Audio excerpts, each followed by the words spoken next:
దేవుని యొక్క నమ్మకత్వము, ఆయన యొక్క విశ్వాస్యత ఎంతో గొప్పది. సో అందును బట్టి నేను ప్రభుని స్తుతిస్తా ఉన్నాను. 8 సంవత్సరాలు పరిచర్యలో జేఎస్ఎం పరిచర్యలో ప్రభు ఆయన యొక్క నమ్మకత్వాన్ని మనం సెలబ్రేట్ చేసుకుంటూ ఉన్నాం. ఆయన నమ్మదగిన వాడు. సో ఈ మాట ఎంతో మనము ప్రతిరోజు మనము జ్ఞాపకం చేసుకున్నటువంటి మాట. ప్రత్యేకంగా యొక్క పరిచర్యలో ఇప్పటి వరకు మీరు ఆయన యొక్క నమ్మకత్వాన్ని బట్టి ప్రభుని స్తుతిస్తూ ఉన్నారు, సాక్ష్యాలు చెప్తా ఉన్నారు. ఆ తర్వాత భవిష్యత్తులో ఏ విధంగా పరిచర్యలో ముందుకు వెళ్ళాలి అనేటువంటి విషయం బట్టి కూడా ప్రార్థన చేస్తూ ఉన్నారు. ఆయన యొక్క నమ్మకత్వాన్ని జ్ఞాపకం చేసుకుంటూ మరొక వైపు ఆయన యొక్క ఉద్దేశాలు ఏమై ఉన్నాయనేది కూడా గ్రహించడానికి. నిజమే, ఇలాంటి సమయం యానివర్సరీ మీటింగ్స్ లాంటి సమయంలో మనము ప్రాముఖ్యంగా 2 విషయాలు జ్ఞాపకం చేసుకోవాలి. ఒకటి, మనం వెనక్కి తిరిగి చూసి ప్రభు చేసినటువంటి మేలులన్నీ జ్ఞాపకం చేసుకోవాలి. ఇందాక బ్రదర్ అన్నట్లు అది దేవుని యొక్క కృప, ఆయన యొక్క విశ్వాసత, ఆయన నమ్మకత్వము, ఆయన కృప మాత్రమే ఇన్ని సంవత్సరాలు ఈ యొక్క పరిచర్యలో ముందుకు నడిపిస్తూ వచ్చింది. రెండవదిగా కనుక మనం చూసినట్లయితే మనం ముందుకు చూడాలి. Look back first thing. రెండవది లుక్ అహెడ్, ముందుకు చూడాలి. ఏ విధంగా చూడాలంటే విశ్వాస నేత్రాలతో చూడాలి. ప్రార్థనా పూర్వకంగా కనిపెడుతూ దేవుని యొక్క ఆత్మ నడిపింపు కొరకు భవిష్యత్ ప్రణాళికలేంటి, సేవా ప్రణాళికలేంటి, ప్రత్యేకంగా ఈ విధమైనటువంటి విపత్కరమైన పరిస్థితులు వస్తూ ఉన్నప్పుడు, రేపు ఎలా ఉంటుందో తెలియనటువంటి ఈ యొక్క పరిణామాలు మనం చూస్తూ ఉన్నప్పుడు మనం ప్రార్థన చేయాలి. రేపు గురించి దేవుని యొక్క ఉద్దేశాలు ఏంటి అని. మరి ఇప్పుడు ఏం చేయాలంటే పని చేయాలి. వెనక్కి తిరిగి చూసి ప్రభుని స్తుతించాలి. ముందుకు చూస్తూ మనము ప్రభు యొక్క ఆలోచనలు కూడా అడగాలి. మూడవదిగా ప్రస్తుతం today we must work. So మరొకసారి సంఘ కాపురికి, సంఘ సేవ మెంబర్స్ అందరికీ కూడా, సంఘస్థులందరికీ ప్రభు యేసుక్రీస్తు వారి నామములో మరొకసారి శుభాకాంక్షలు, కంగ్రాచులేషన్స్ చెప్తూ దేవుని యొక్క నమ్మకత్వాన్ని బట్టి మరొకసారి ప్రభుని స్తుతిస్తూ మనం ముందుకు వెళ్దాం. మంచిది. ఈ సమయంలో మనము ఒక ప్రశ్నని జ్ఞాపకం చేసుకుందాం. ఏంటి ఆ ప్రశ్న? మన యొక్క సంఘం లేకపోతే మీ సంఘము ఎలా ఉండాలని మీరు ఆశిస్తూ ఉన్నారు? 8 సంవత్సరాల పరిచర్య అయిపోయింది. 8 సంవత్సరాలు ప్రభు ఏ విధంగా నడిపించారో అవన్నీ ఇప్పుడు మనము చూస్తూ ఉన్నాము. After 8 years of the ministry ఈ యొక్క సంఘము పరిచర్య ఎలా ఉండాలని ఆశిస్తూ ఉన్నారు? ఆశ అనేది, దేవుని కొరకైనటువంటి ఆ ప్యాషన్ అనేది ఖచ్చితంగా ఉండాలి. ఏ విధంగా ఉండాలి భవిష్యత్తులో అని ఆశిస్తూ ఉన్నారు, కోరుకుంటా ఉన్నారు. ఈ ప్రశ్నకి ఖచ్చితంగా మన దగ్గర జవాబు ఉండాలి. How you wanted to see your church in near future. ఎలా చూడాలనుకుంటా ఉన్నారు? చక్కగా ఎదగాలి, గ్రోత్ ఉండాలి. అంతేకాకుండా ప్రభావభరితమైనటువంటి, మంచి ఫలభరితమైనటువంటి, ఇంకా అభివృద్ధి చెందేటటువంటి సంఘముగా, వాక్యానుసారమైనటువంటి సంఘముగా, అభివృద్ధి చెందే సంఘముగా, ఎదుగుతూ ఉన్నటువంటి సంఘముగా ఉండాలని ఖచ్చితంగా కోరుకుంటూ ఉండొచ్చు. ప్రార్థన చేసుకుందాం. ప్రేమగల తండ్రి, పరిశుద్ధుడైన మా దేవా, జీవము గల మా ప్రభువా, మీకు వందనాలు, స్తోత్రాలు చెల్లిస్తా ఉన్నాం. ఈ రాత్రికాల సమయంలో ప్రభువా మీ పాదాల దగ్గరికి వస్తా ఉన్నాము. మీ మాటలు మీరు మాకు అనుగ్రహించండి.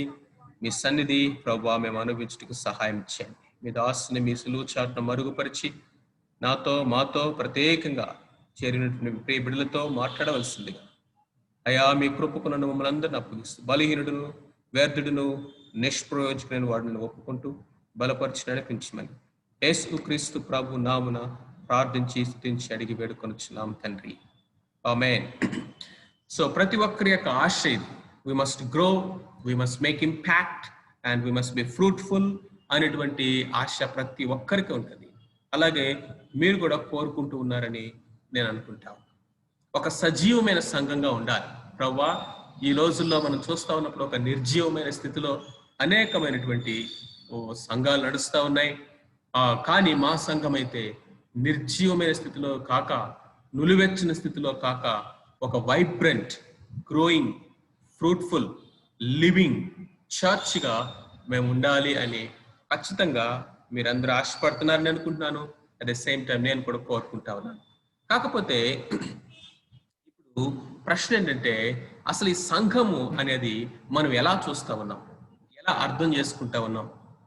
ఒకసారి కనుక మనం గమనించినట్లయితే పాత నిబంధన గ్రంథంలో, పాత నిబంధన కాలంలో ఆ యొక్క ప్రత్యక్ష గుడారము ఉన్నటువంటి ఆ యొక్క సమయంలో ఆ అతి పరిశుద్ధ స్థలములో ఆ యొక్క దేవుని యొక్క మందస్సము ఉండేది. దానికి తర్వాత పరిశుద్ధ స్థలములో ఒక దీపస్తంభం అనేది ఉండేది. దీపస్తంభములు ఎప్పుడు దీపము వెలుగుతూ ఉంటది. ఆ యొక్క రాత్రి అయిపోయేసరికి లాస్ట్ పరిచర్య ముగించుకున్న తర్వాత యాజకులు దీపం ఆపేసి పడుకుంటారు తప్ప, తర్వాత మరలా దీపాలు వెలిగించి వారు రోజంతా దీపమును వెలుగుచునేటట్లుగా చూస్తూ ఉంటారు.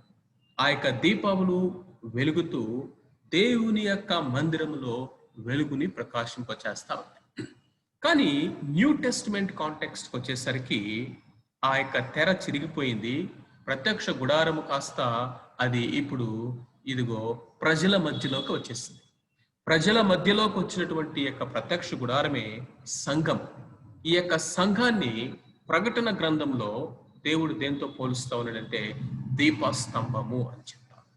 దీపస్తంభం, 7 దీపస్తంభముల మధ్య సంచరించువాడు, 7 దీపస్తంభముల మధ్య సంచరించువాడు అంటే సంఘానికి సెంట్రాలిటీ, సెంట్రల్ ఫోకస్, కేంద్ర బిందువు, కేంద్రముగా ఉండవలసినటువంటి వ్యక్తి ఎవరంటే యేసుక్రీస్తు ప్రభు.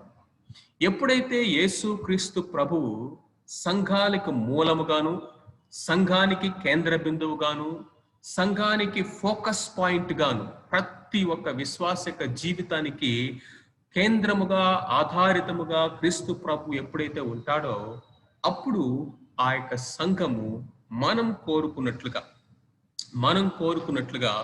అది ఫలభరితముగాను, ప్రభావభరితముగాను, సజీవమైనదిగాను, మరి ముఖ్యముగా అది కొనసాగేటటువంటి లివింగ్ చర్చ్గా ఉంటా ఉంటది. కాబట్టి మనము ఈ సత్యాన్ని మనం ముందుకు వెళ్ళబోయే ముందు ప్రాముఖ్యంగా మనం అర్థం చేసుకోవాలి. ఈ యొక్క విశాఖపట్నంలో ఈ యొక్క సుజాత నగర్లో ఉన్నటువంటి ఈ యొక్క జేఎస్ఎం సంఘం, ఈ చర్చి ఒక దీపస్తంభము అన్న సంగతిని మనం మర్చిపోకూడదు. ఈ యొక్క దీపస్తంభాన్ని దేవుడు అక్కడ ఎందుకు పెట్టాడు? దీపస్తంభం యొక్క ఉద్దేశం ఏంటి? వెలుగివ్వడానికి, వెలుగుని ప్రకాశింపచేయడానికి. వెలుగు ఎక్కడ కావాలి? ఎవరికి కావాలి? వెలుగు చీకట్లో ఉన్న వారికి కావాలి. చీకటిలో ప్రకాశించడానికి, ఇంకా సుదూర ప్రాంతం వరకు కూడా వెలుగుని ఇవ్వడానికే దీపస్తంభము కావాలి. ఎత్తైనటువంటి స్థలములో ఆ యొక్క వెలుగుని ఉంచడం అనేది అవసరమైనది. కాబట్టి what is your identity as a JSM church in Sujatha Nagar? What is our identity as a Zion fellowship in Hyderabad or in Vijayawada or in Anakapalli or in somewhere? ఏంటి మన ఐడెంటిటీ అంటే దేవుడు మనల్ని ఒక దీపస్తంభములాగా ఉంచాడు. ఆ దీపస్తంభమును కి మూలము ఆయనే. ఆ యొక్క దీపస్తంభముల మధ్య ఉన్నటువంటి వాడు ప్రభువే. ఈ సంగతిని మనం మర్చిపోకూడదు. తర్వాత మరలా ఈ విషయాన్ని గురించి నేను వివరిస్తాను. ఈరోజు మీకు అలాంటి ఒక vibrant, growing, living, fruitful church, నిజానికి చెప్పాలంటే ఆ యొక్క నూతన నిబంధన సంఘాలన్నిటికీ కూడా మాదిరికరమైనటువంటి ఒక సంఘం యాంటియోక్ చర్చ్. అంత్యోక సంఘాన్ని గురించి మీతో పంచుకోవాలని ప్రభువు నాకు ప్రేరేపిస్తా ఉన్నారు. అంత్యోక సంఘము, చర్చ్ ఎట్ యాంటియోక్, ది యాంటియోక్ చర్చ్. ఈ అంత్యోక సంఘము మాదిరి సంఘముగా ఉంటా ఉంది. ఈ న్యూ టెస్టిమెంట్ సంఘానికి ఇది ఒక ఎగ్జాంపులరీ చర్చ్గా మనకు కనిపిస్తా ఉంది. ఎందును బట్టి, ఏంటి కారణాలని చూసినట్లయితే ఒక ఆయన ఈ విధంగా చెప్పాడు, Antioch Church is a blueprint for a growing and vibrant church. ఎంతో ప్రభావభరితమైనటువంటి ఆ యొక్క ఎదుగుతూ ఉన్నటువంటి, ఇందాక మనం చెప్పామే మన సంఘం ఎలా ఉండాలని మనకి ఆశ ఉంటది, ఊబిర్లూరుతూ ఉంటాం, ప్రార్థన చేస్తూ ఉంటాం. మన సంఘం ఎలా చూడాలని ప్రతి ఒక్క విశ్వాసి ఎలాగైతే ఆశపడతా ఉంటారో అలాంటి సంఘానికి ఒక నమూనా, ఒక బ్లూ ప్రింట్ మనకి ఎక్కడైనా కనిపిస్తుందా అంటే అది అంత్యొక సంఘము. ఈ యాంటియోక్ చర్చ్ లో ఏమున్నాయో మనం చూద్దాం, ముందుకెళ్ళి చూద్దాం రండి. ఈ యొక్క సంఘానికి ఇంకొక టైటిల్ గా మనం కనుక చూడాలంటే the marks of a healthy church. ఒక ఆరోగ్యకరమైనటువంటి సంఘానికి ఉండవలసినటువంటి గుర్తులేంటి, లక్షణాలు ఏంటి అనేవి ఈరోజు మనం చూద్దాం. యొక్క సంఘము అనేటువంటి సంఘం యొక్క వెలుగులో the marks of a healthy church, ఒక ఆరోగ్యకరమైన సంఘానికి ఉండవలసినటువంటి ఆ యొక్క గుర్తులేంటి. మూడు వాక్యాలు ఈరోజు మనం చదువుకుందాం. ఈ 3 వాక్యాల్లో నుంచి ఈరోజు మన వాక్య ధ్యానంలోనికి మనం వెళ్ళడానికి ప్రయత్నం చేద్దాం. అపోస్తుల కార్యములు 13వ అధ్యాయము మొదటి 3 వచనాలు చదువుకుందాం. అపోస్తుల కార్యములు 13వ అధ్యాయము మొదటి 3 వచనాలు. అంత్యొకయలోనున్న సంఘములో బర్నబా, నిగేర్ అనబడిన సుమియోను, కురేనీయుడైన లుకియా, చతుర్థాధిపతి అయిన హెరోదుతో కూడా పెంచబడిన మనయేను, సౌలు అను ప్రవక్తలను బోధకులను ఉండిరి. వారు ప్రభువుని సేవించుచు ఉపవాసము చేయుచుండగా పరిశుద్ధాత్మ నేను బర్నబాను సౌలును పిలిచిన పని కొరకు వారిని నాకు ప్రత్యేకపరచుడని వారితో చెప్పాను. అంతటా వారు ఉపవాసం ఉండి ప్రార్థన చేసి వారి మీద చేతులుంచి వారిని పంపిరి. సో ఈ యొక్క వాక్య భాగంని డిఫరెంట్ కలర్స్ తో కావాలనే పెట్టాను. ఒక్కొక్క కలర్ లో ఉన్నటువంటి ఒక్కొక్క మాటలో నుంచి ఈరోజు ఒక్కొక్క అంశాన్ని లేకపోతే ఒక్కొక్క సత్యాన్ని మనము ఆలోచించడానికి, ధ్యానం చేయడానికి ప్రయత్నించేద్దాం. అంత్యొకయలో ఉన్నటువంటి సంఘము, అంత్యొక అనేటువంటి యొక్క సంఘము ఇది జెంటైల్ చర్చ్ అని పిలువబడతా ఉంది. అంటే ఈ సంఘము ఏ విధముగా ఆవిర్భవించింది అని గనక మనం చూసినట్లయితే, ఎప్పుడైతే యెరూషలేములో హింస ప్రారంభమైందో, భయంకరమైనటువంటి ఆ యొక్క హింస వలన అనేక మంది చెదిరిపోయారు. ఎందుకు హింస వచ్చింది? ఆ యొక్క దేవుని యొక్క మాట వినకపోవడాన్ని బట్టి యెరూషలేములోనే వారు తిష్ట వేసుకొని కూర్చొని వారు భూదిగంతాల వరకు మీరు వెళ్ళమని ప్రభు చెప్తే ఈ యొక్క అపోస్తులు అక్కడి నుంచి కలగట్లేదు. ఇక దేవుడే వారిని వేరొక పద్ధతిలో, కఠినమైన పద్ధతిలో పంపవలసి వచ్చింది. దాంట్లో ఒక శ్రమ స్టెఫను ఆ యొక్క హతసాక్షిగా అయిపోవడం. వాళ్ళ కళ్ళ ముందు స్టెఫను రాళ్లతో కొట్టబడ్డాడు. సౌలు అనేక మందిని ఈడ్చుకొని వచ్చి వారిని చంపుతా ఉన్నాడు. ఈ విధంగా సంఘం మీదకి హింస వచ్చింది. ఆ టైంలో అపోస్తులుడు తప్ప మిగిలినటువంటి వారందరూ కూడా ఆయా ప్రాంతాలకు చెదిరిపోయారు. ఆ విధంగా చెదిరిపోయినటువంటి వారు ఇక్కడ చూడండి, స్టెఫను విషయంలో 12వ అధ్యాయం 19, స్టెఫను విషయంలో కలిగిన శ్రమను బట్టి చెదిరిపోయిన వారు యూదులకు తప్ప మరి ఎవరికి వాక్యము బోధింపక ఫినికే, కుప్రా, అంత్యొక ప్రదేశముల వరకు సంచరించిరి. Look at this. కుప్రీయులు కొందరు, కురేనీయులు కొందరును వారిలో ఉండిరి. వీరి అంత్యొకకు వచ్చి గ్రీకు దేశపు వారితో మాట్లాడచ్చు ప్రభు అయిన యేసును గూర్చి సువార్త ప్రకటించిరి. గ్రీకు దేశపు భాష మాట్లాడేటువంటి ఈ యొక్క అన్య జనులతో కూడినటువంటి ఫస్ట్ జెంటైల్ చర్చ్ గా మనం యాంటియోక్ చర్చ్ ని చూస్తా ఉన్నాం. అక్కడ అనేక మంది గ్రీకు దేశపు భాష మాట్లాడేవారు ప్రభువుని అంగీకరించారు. ఆ విధంగా తర్వాత బర్నబాని ఆ యొక్క సంఘము ని చూసుకోవడానికి అపోస్తులు యెరూషలేము నుంచి పంపటం, బర్నబా వచ్చి కొంతకాలం అక్కడ సేవ చేయడము, ఆ తర్వాత అప్పటికే సౌలు రక్షించబడ్డాడు.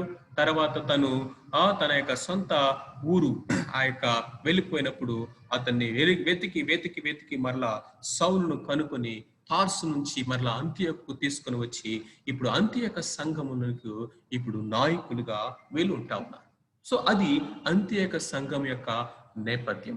సో ఈ యొక్క హెల్దీ చర్చ్ ఏదైతే ఉందో, the marks of the healthy church, ఈ విధమైనటువంటి ఆరోగ్యకరమైనటువంటి ఈ యొక్క సంఘానికి ఉండాల్సినటువంటి గుర్తులలో మొట్టమొదటి గుర్తు ఏంటంటే లీడర్షిప్, నాయకత్వము. మొట్టమొదటి గుర్తు ఏంటంటే నాయకత్వం. ఇక్కడ కనుక మనం చూసినట్లయితే చూడండి, ఎవరెవరున్నారు ఈ యొక్క సంఘములు అంటే బర్నబా, సుమియోను, లుకియా, తర్వాత మనయేను, ఆ తర్వాత సౌలు అనేటువంటి వీరు ప్రవక్తలు, బోధకులుగా ఆ యొక్క సంఘములో ప్రభువుని సేవిస్తూ ఉన్నారు. సో మొట్టమొదటి గుర్తు ఏంటంటే షేర్డ్ లీడర్షిప్.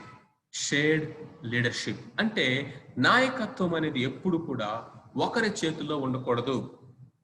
సంఘంలో ఎప్పుడు కూడా ఆ మల్టిపుల్ లీడర్స్ అనేవారు, లేకపోతే ఇద్దరు ముగ్గురుగా నలుగురుగా, ఇక్కడైతే ఐదుగురు ఉన్నారు. ఐదుగురు నాయకులు ఈ యొక్క సంఘాన్ని వాళ్ళు చూసుకుంటా ఉన్నారు. అక్కడ కనుక మనం చూసినట్లయితే చూడండి, ఎక్కడెక్కడ నుంచి ఉన్నారు? మూడు ఖండాల నుంచి. Can you imagine in one church leadership from 3 continents? ఈ హైదరాబాద్లో కానీ, లేకపోతే మీ వైజాగ్లో కానీ, లేకపోతే ఎక్కడన్నా తీసుకొచ్చి చూపించండి నాకు. చాలా రేర్. మహా వెదిగితే ఎక్కడన్నా 1-2 కనిపిస్తేమో, కానీ వేరే కాంటినెంట్స్ నుంచి, వేరే ఖండాల నుంచి, వేరే దేశాల నుంచి ఉన్నటువంటి ఆ యొక్క వారు సంఘానికి నాయకులుగా ఉండడము. ఈ మొదటి సంఘములోనే దేవుడు తన విశ్వవ్యాప్తమైనటువంటి సంఘమును గురించినటువంటి ఉద్దేశాలని బయలుపరిచారు. బర్నబా కనుక మనం చూస్తే కుప్రలో పుట్టినటువంటి వాడు, అంటే ఆసియా, మైనర్ ఆసియా అని పిలువబడే ఆసియా ఖండానికి చెందినటువంటి వాడు. ఆ తర్వాత నిగేర్ అంటే నైజీరియన్ అంటే ఆఫ్రికా దేశానికి సంబంధించిన వాడు. తర్వాత సౌలు రోమా పౌరసత్వం కలిగినటువంటి వాడు కాబట్టి అతన్ని యూరోపియన్ అని మనం చెప్పుకోవచ్చు. ఆ దినాల్లో ఈ 3 ఖండాలు ఉండేవి. అవి ఆసియా, ఆఫ్రికా, ఐరోపా. ఈ 3 ఖండాల నుంచి ప్రతినిధులుగా ఈ సంఘాల్లో నాయకులుగా కనిపిస్తా ఉన్నారు. తాళపు చెవి ఎప్పుడు ఒక దగ్గర ఉండకూడదు. తాళపు చెవి అనేది అధికారానికి సూచనగా ఉంటా ఉంది. ఎప్పుడు కూడా నూతన నిబంధన సంఘం యొక్క క్రమము దేవుడు మనకు నేర్పించింది ఏంటంటే, ఆ తర్వాత అపోస్తులు కూడా పౌలు ప్రత్యేకంగా కొనసాగించినటువంటి పద్ధతి ఏంటంటే, ప్రతి సంఘములో పెద్దలను నియమించాలంటే వాళ్ళని డెవలప్ చేయాలి, వారిని సిద్ధపరచాలి. ఇందాక ఎవరో సహోదరి ప్రార్థన చేస్తా ఉన్నారు డిసైపుల్షిప్ గురించి. డిసైపులింగ్ అనేది సంఘంలో జరగాలి.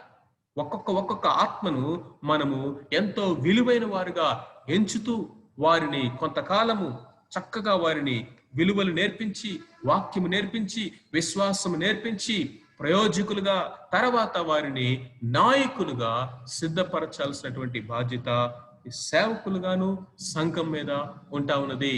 ఎందుకంటే సంఘం ఎప్పుడు కూడా ఒక్కరి మీద, సోలో లీడర్షిప్ మీద, బిగ్ బాస్ లీడర్షిప్ అనేది కాదు. దేవుడు మనకు నేర్పించినటువంటి నాయకత్వపు శైలి ఏంటంటే ఇది సర్వెంట్ లీడర్షిప్. మొట్టమొదటిది షేర్డ్ లీడర్షిప్ అన్నాం. షేర్డ్ అంటే ఎప్పుడు కూడా నిర్ణయాలు కానీ, సంఘం యొక్క ప్రాతినిధ్యం రిప్రజెంటేషన్ కానీ, సంఘము యొక్క పరిచర్య ధర్మము క్రమము, ఇదంతా కూడా ఒక గుంపుగా, ఒక టీమ్గా, ఎల్డర్స్గా 2-3 వ్యక్తుల యొక్క మీద అది ఆధారపడి ఉండాలి. ఒక వ్యక్తిని ఈ దినాల్లో కనుక మనం చూసినట్లయితే ఈ యొక్క మోనో లీడర్షిప్, సోలో లీడర్షిప్ అనేది చాలా చాలా ప్రమాదకరమైనటువంటి స్థాయిలోకి పెరిగిపోయింది. ఈ ఎవరు మాట వాళ్ళు వినరు, ఎవరో వాళ్ళకి చెప్పడానికి అవకాశం కూడా ఉండదు. అసలు దగ్గరికి వెళ్ళడానికి, అప్రోచ్ అవ్వడానికే వాళ్ళకి ఎవరికి అవకాశం ఉండదు. అంటే సేవకుడు అంటే, పాస్టర్ అంటే, లేకపోతే నాయకులు అంటే ఒక పెద్ద చైర్లో, ఎవరికి అందనంత చైర్లో కూర్చున్నాడు అన్నట్లుగా ప్రజల ఎదుట ఒక ఇంప్రెషన్. కానీ బిబ్లికల్ ఒక ఆరోగ్యకరమైన సంఘానికి మొట్టమొదటి లక్షణం ఏంటంటే నాయకత్వం మీదే ఆధారపడింది. జాన్ మ్యాక్స్వెల్ అనేటువంటి ఒక భక్తుడు ఏమన్నాడంటే, everything rises and falls on leadership అన్నాడు. ప్రతిదీ కూడా అది కట్టబడినా, పడగొట్టబడినా, ఎదిగినా, లేకపోతే తుంచివేయబడినా, అభివృద్ధి చెందినా, నాశనం అయిపోయినా, అది ఫలభరితముగా ఉన్నా లేకపోతే అది ఫలహీనమైన స్థితిలోకి వెళ్ళినా కానీ, దేవునికి మహిమకరంగా ఉన్నా లేకపోతే దేవుని దూషణ పాలయ్యే పరిస్థితి అయినా కానీ, ఏదైనా సరే అది నాయకత్వం మీద ఆధారపడి ఉంది అని చెప్పారు. అంత ప్రాముఖ్యమైనది ఒక సంఘ నాయకత్వము అనేది. అందుకనే మొట్టమొదటిగా ఇక్కడ షేర్డ్ లీడర్షిప్ మనం చూస్తా ఉన్నాం. ఎవరిక్కడ నాయకుడు అంటే ఒకరు కాదు. యాంటియోక్ చర్చ్కి ఒక బిగ్ బాస్ లేడు. యాంటియోక్ చర్చ్కి ఒక పెద్దన్నలాగా ఒక్కడే లేడు. యాంటియోక్ చర్చ్కి ఇదిగో నాయకులు ఎవరంటే బర్నబా, సిమియోన్, లుకియా, మనేను, సౌలు, వీరందరూ కూడా నాయకులే. రెండవది, ఈ లీడర్షిప్ లో మనం నేర్చుకోవాల్సిన నాయకత్వం అంటే సర్వెంట్ లీడర్షిప్. సర్వెంట్ లీడర్షిప్ యేసు క్రీస్తు ప్రభు వారు చూపిన మాదిరి. యేసు ప్రభు చూపినటువంటి మాదిరి మనకి అతి ప్రాముఖ్యమైనది. ఈ మాటలు కేవలము ఒకరినో ఇద్దరినో వారికి మాత్రమే సంబంధించింది కాదు. సంఘములో ఉన్న ప్రతి ఒక్కరు నేర్చుకోవాల్సినటువంటి విషయాలు. సంఘములో ఉన్న ప్రతి ఒక్కరు కూడా మనము ప్రయోజకులుగా ఎదగాలని, ప్రభువు కొరకు పరిచర్యలో ఇన్వాల్వ్ అవ్వాలని, ఆత్మలను సంపాదించాలని, సంఘం యొక్క బాధ్యతలను భుజాలను ఎత్తుకునేటువంటి ఆ యొక్క వారిగా మనము ఎదగాలనేటువంటి తపన, ఆశ ప్రతి ఒక్కరికి ఉండాలి. అలాంటి వారు ఇలాంటి మాదిరిని నేర్చుకోవాలి. ఇదిగో లీడ్ లైక్ జీసస్ అన్నారు. Lead like Jesus. యేసు క్రీస్తు ప్రభువారు తన 12 మంది శిష్యులను విడిచిపెట్టి వెళ్ళబోయే ముందు ఆయన వారికి హైయెస్ట్ గ్రేటెస్ట్ లెసన్ ఒకటి నేర్పించాడండి. అదేంటో తెలుసా? Leadership lesson. యేసు క్రీస్తు ప్రభువారు వారికి నేర్పించిన అత్యధికమైనటువంటి ఉన్నతమైన పాఠం ఏంటంటే నాయకత్వము పాఠం. ఆయన ఆ ప్రభు రాత్రి భోజనం అయిన తర్వాత సిలువ వేయబడ్డ జస్ట్ 1 day బిఫోర్, మీరు గమనించండి, 1 day, జస్ట్ 1 day బిఫోర్, ఇంకా 24 hours టైం కూడా లేదు, 1 day టైం కంప్లీట్ గా కూడా లేదు. ఆ రాత్రి అయితే తెల్లారి ఆయన పట్టుకొని సిలువ వేస్తారు. ఆ ముందు రోజు రాత్రి యేసు క్రీస్తు ప్రభువారు ఆ శిష్యులకు నేర్పించిన అతి ఉన్నతమైన పాఠం ఏంటంటే నాయకత్వము. ఏంటి అయ్యా అంటే అది టవల్ అండ్ బేసిన్ లీడర్షిప్. ఈ నాయకత్వానికి ఉన్న పేరేంటో తెలుసా? పళ్ళెం. ఒక పళ్ళెము, ఒక బేసిను, ఒక తువాలు నాయకత్వం అంట ఇది. ఈరోజు టైటిల్స్ కోరుకునేటువంటి తరంలో, క్రౌన్స్, కిరీటాలు కోరుకునేటువంటి తరంలో, ప్రయారిటీస్ లేకపోతే ఈ యొక్క ఉన్నతమైనటువంటి పవర్ చూసేటువంటి ఈ యొక్క తరంలో యేసు క్రీస్తు ప్రభువారు నాయకత్వం అంటే ఏంటో చూపించారు. శిష్యత్వం అంటే ఏంటో నేర్పించారు. మీలో ఎవరైనా సరే మొదటివాడుగా ఉండాలంటే, నాయకుడిగా ఉండాలంటే, అధ్యక్షుడిగా ఉండాలంటే, ఇతరులు నడిపించేవాడుగా ఉండాలంటే, ముందు నడవాలంటే ఇదిగో కాళ్ళు కడిగేటువంటి వాడు, దాసుడుగా కావాలి. ఇదండి నాయకత్వము. First and very important is leadership. కాబట్టి మనము మన సంఘాల్లో ఇలాంటి నాయకుల్ని తయారు చేయాలి. మనం అనటానికి వీల్లేదు, సార్ మాది 8 years అయింది, 5 years అయింది, 2 years అయింది మా సేవ ప్రారంభించబడి, ఇంకా మేము ఇన్ఫాంట్ స్టేజ్లో ఉన్నాము, ఇంకా మేము ఎదిగే స్థితిలో ఉన్నాము అనేటువంటి అది అనటానికి వీల్లేదు. ఎందుకంటే మనము ఆ విషయం కొరకు రాత్రింబవళ్ళు ప్రార్థన చేయాలి. రాత్రింబవళ్ళు ప్రార్థన చేయాలి. దాని కొరకు ప్రభువుని అడగాలి. ప్రభువా, ఒక్కొక్కరిని ఏ విధంగా డెవలప్ చేయాలి, ఒక్కొక్క మెట్టు ఎదిగేటట్లుగా లీడర్స్ ని ఎలా డెవలప్ చేయాలి. అగైన్ ఇక్కడ నేను లీడర్స్ అంటే ఏదో బాగా తల ఎంట్రుకలన్నీ ఎండిపోయి బట్టనెత్తి వచ్చినటువంటి 60 సంవత్సరాల వయసు ఉన్నటువంటి వాళ్ళు లీడర్స్ అని నేను చెప్పట్లేదు. మేబీ మన సంఘంలో 10 మంది ఉంటే ఆ 10 మందిలో ఆ సేవకుడు ఒకరిని ఇదిగో తనతో పాటు పెట్టుకొని తర్ఫీదు ఇవ్వాలి.